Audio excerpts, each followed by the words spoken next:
New tonight, we're hearing from Vice President Kamala Harris as she spoke with her presidential campaign staff for the first time since President Biden stepped down. And it is my intention to go out and earn this nomination and to win. We have work to do.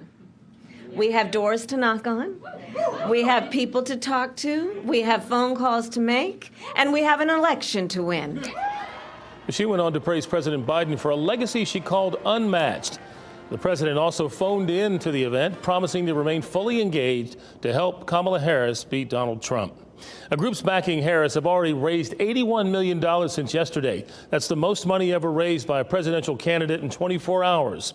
And along with the money, her team signed up 30,000 campaign volunteers, 100 times the norm. And she received several high-profile endorsements, including Nancy Pelosi, Bill and Hillary Clinton.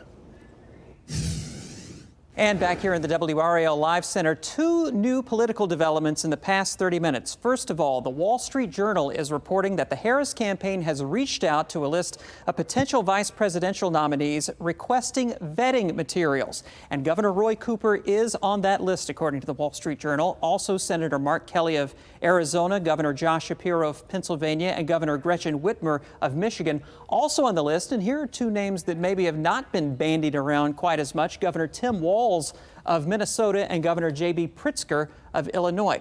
Another developing story just in the past few minutes. The Associated Press has been surveying Democratic delegates from around the country, measuring their support for Kamala Harris. And at this point, you can see that she has 2,471 delegates. That is well over the 1,976 delegates that she would need for nomination at the convention next month. Well, Brian, North Carolina Republicans don't think Democrats have a better chance in the state now that President Biden is out of the race. Before Biden dropped out, polls showed Biden trailing Republican Donald Trump in the state. Trump won North Carolina by less than 75,000 votes in 2020. North Carolina Republican Party Chairman Jason Simmons thinks he'd win again if Harris is nominated.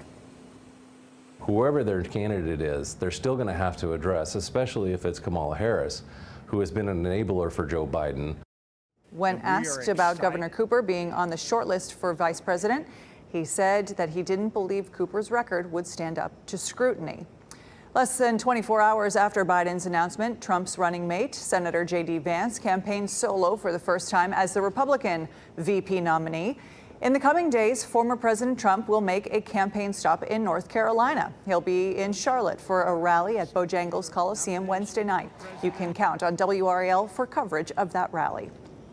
Several flights were delayed or canceled today at RDU International due to weather or ongoing issues from the global